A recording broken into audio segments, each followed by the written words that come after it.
Tuhan adalah misteri terbesar sepanjang sejarah peradaban manusia. Ia disebut sebagai kanzan mahfiyan, perbendaharaan yang tersembunyi. Namun, walau tersembunyi, Tuhan terus menyatakan diri melalui ayat-ayat semesta, wahyu, dan pengalaman rohani para nabi dan sufi. Namun, paradoks ketuhanan, ungkapan tentang Tuhan sering tampak saling menafikan, sebagaimana Ia Maha Zahir sekaligus Maha Batin. Ia tinggi di atas ars, tapi juga lebih dekat dari urat leher. Ia Esa, tunggal, satu, tapi juga menyebut dirinya Nahnu atau kami. Ia Maha Awal sekaligus Maha Akhir. Ia menegaskan laisa kamitslihi syai'un, tiada sesuatu pun yang serupa dengannya. Walam yakul lahu kufuwan ahad, tiada bandingannya baginya. Namun pertanyaan muncul, jika ia mutlak dan tiada banding, mengapa Tuhan punya sifat, afal, bahkan zat?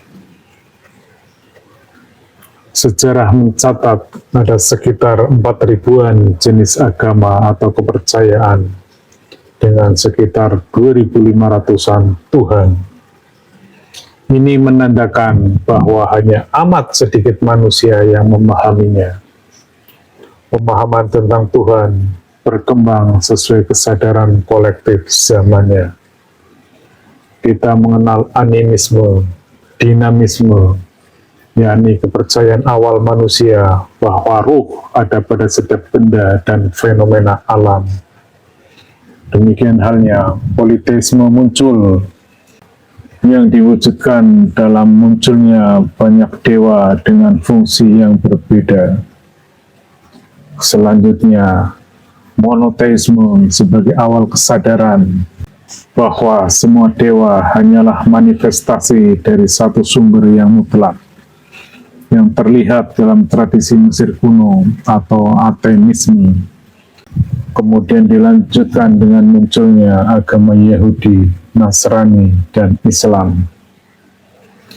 Demikian halnya filsafat ketuhanan Spinoza memandang Tuhan sebagai substansi tunggal yang identik dengan alam semesta, atau dikenal juga dengan panteisme.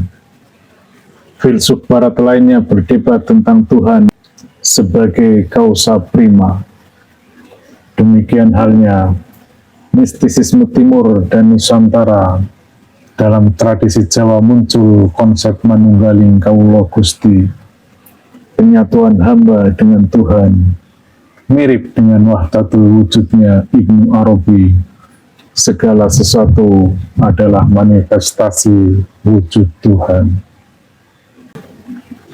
Pemirsa dimanapun berada, bahkan Mbah Mun mempunyai makalah, apapun yang Anda pahami tentang Tuhan, pastilah benar jika berada pada dimensinya.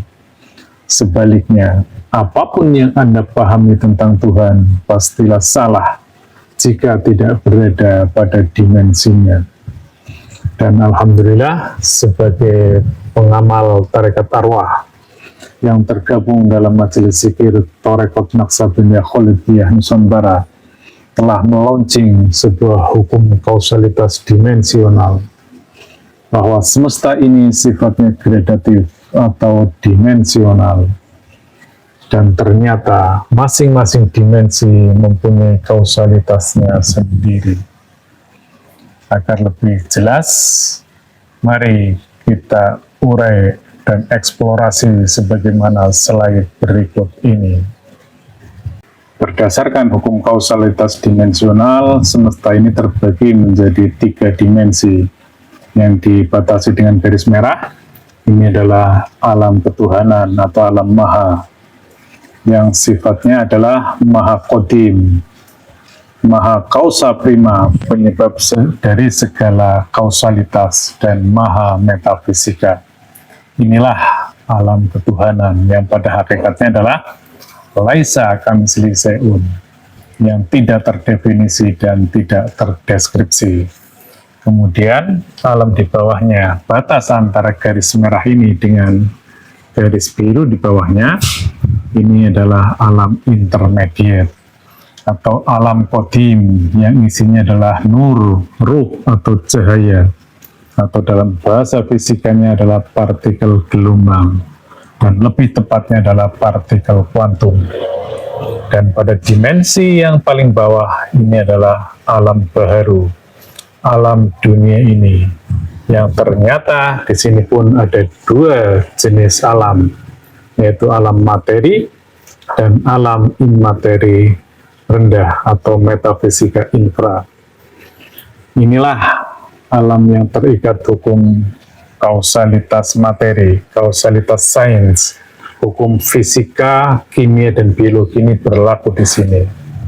Sedangkan di sini adalah alam bawah sadar. Dan ternyata dimensional ini pun mempunyai keterikatan yang sangat nyata dengan apa yang disebut dengan ultrastruktur rohani. Ultrastruktur rohani adalah sistem kebersambungan ruh antara Allah Subhanahu wa Ta'ala di alam laisa kamitslihi syai'un dengan rohani manusia di alam dunia ini melalui adaptor dimensional, yaitu ruh Rasul atau ruhani Rasulullah, atau biasa disebut dengan Nur Muhammad, atau di agama lain disebut dengan Ruhul Kudus. Inilah percikan pertama dari cahayanya. Allahu nurus samawati wal ard. Allah di alam laisa kamitslihi syai'un, nurus samawati, cahaya langit dan bumi. Ini adalah yang disebut dengan tali wasilah. Konstruksinya seperti ini, sebagaimana Quran surat Al-Maidah 35. Dan ternyata secara ilmu pengetahuan hal ini dapat dijelaskan sebagai berikut, bahwa pada hakikatnya seluruh orkestrasi semesta ini adalah merupakan gerak atau afal dari Tuhan yang laisa kamitslihi syai'un, yang berada di atas ars, di ujung akhirat tertinggi, dan setiap afalnya, geraknya ini mempengaruhi seluruh semesta raya ini. Dan sebagaimana tadi, dalam perspektif hukum kausalitas dimensional, ini adalah alam ruh. Yang berlaku di sini adalah hukum kausalitas ruhani atau kausalitas partikel dan gelombang. Di sini ada ruh Rasul, ada iblis, malaikat, kalam kodim, lauh mahfud, akhirat, dan kodok dan kodar. Pada hakikatnya alam akhirat adalah di area ini, di area ruhani, dan di sini pun ternyata ada iblis. Hal ini dapat dijelaskan sebagaimana Nabi Adam ketika berada di surga, beliau diganggu oleh iblis. Artinya iblis selalu hadir walaupun di dimensi alam ruhani, karena untuk mengganggu hambanya yang ingin berjumpa dengan Tuhannya. Dan selanjutnya di alam dunia ini, yaitu batas antara garis biru sampai ke bawah, namun ternyata ada alam metafisika, yaitu alam imateri rendah yang sebagaimana titik-titik biru. Dapat kami jelaskan bahwa semesta raya yang kita kenal dengan Big Bang itu batasnya adalah alam titik-titik ini dengan titik-titik biru di bawah ini. Disinilah ranahnya ilmu pengetahuan. Ilmu pengetahuan baru menjangkau alam ini, alam yang mengikuti hukum kausalitas sains atau kausalitas materi. Dan di sebagian semesta raya ini kita mengenal tata surya. Inilah tempat kita hidup di sini.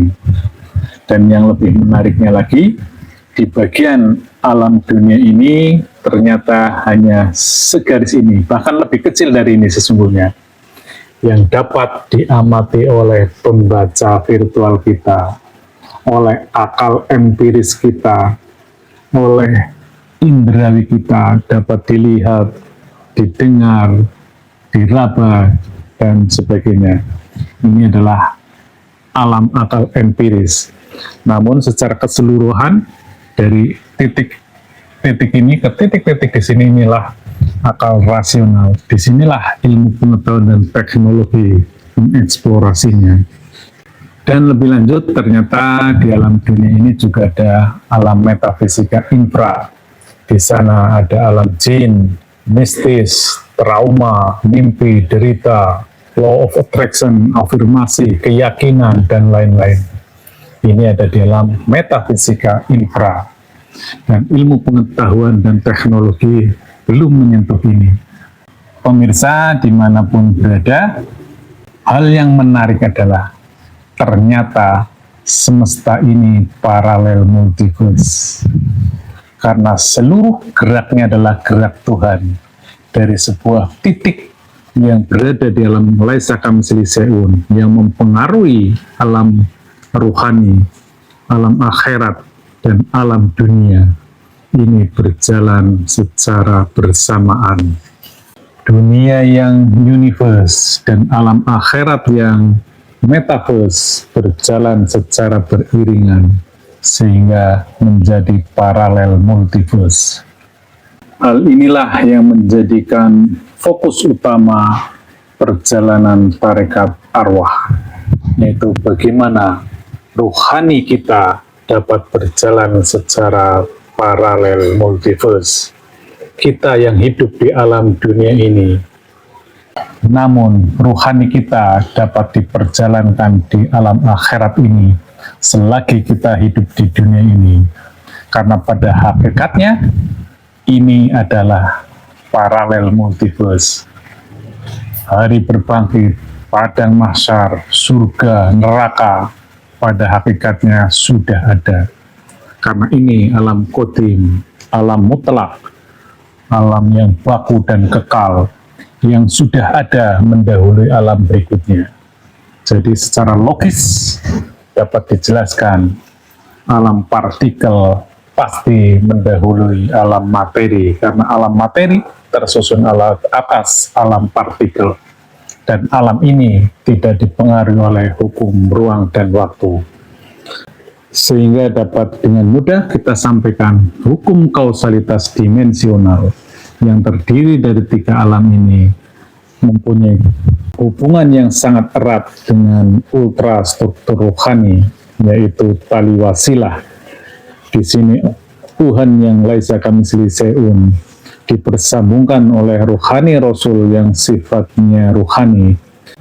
Dan di alam dunia ini ada seorang transmitter. Ia bisa seorang nabi atau pewarisnya. Nubuah telah berakhir dan selalu ada hamba-hamba yang disucikan yang menggantikan posisi nabi tersebut. Dia bisa rasulun min anfusikum, al-ulama warasatul anbiya, bisa juga ulil amri minkum atau waliyam mursida. Oleh karenanya, disinilah kedudukan umat untuk dapat bersambung dengan Allah Subhanahu wa Ta'ala di alam laisa kamitslihi syai'un harus melalui ultrastruktur rohani. Tidaklah mungkin umat yang awam ini bersambung langsung dengan Tuhannya, berbeda sangat jauh secara dimensionalnya, berbeda ruang, waktu, dan materi. Tidak mungkin bisa bersambung alam dunia dengan alam maha. Oleh karenanya, umat cukup menginduksi para pewaris, para transmitter yang selalu Tuhan hadirkan pada setiap masa dan setiap zaman. Itulah yang menjadi pokok utama bagi umat dalam beragama. Yang pertama adalah temukan transmitternya yang selalu ada di setiap zaman dan di setiap masa. Yang kedua, sambungkan ke dalam sistem rohani ini atau disebut dengan tali wasilah. Dan pada ujungnya, bagaimana kita menyelesaikan perjalanan akhirat ketika kita masih di dunia ini. Karena pada dasarnya semesta ini adalah paralel multiverse. Semua gerak adalah gerak Tuhan, Sang Kausa Prima. Pemirsa dimanapun berada, demikian yang dapat kami sampaikan. Sekali lagi kami menegaskan bahwa hukum kausalitas dimensional dapat dengan mudah untuk memahami dimensi-dimensi semesta ini, dan masing-masing dimensi mempunyai kausalitasnya sendiri, dan ternyata seluruh orkestrasi di semesta raya ini merupakan frekuensi ilahi, gerak dari Tuhan yang maha tak terhingga, maha mutlak, maha infinity, maha absolut. Mohon maaf sekiranya banyak hal yang kurang berkenan dalam penyampaian kami. Billahi anta maksudi wa ridhoka matlubi. Wassalamualaikum warahmatullahi wabarakatuh.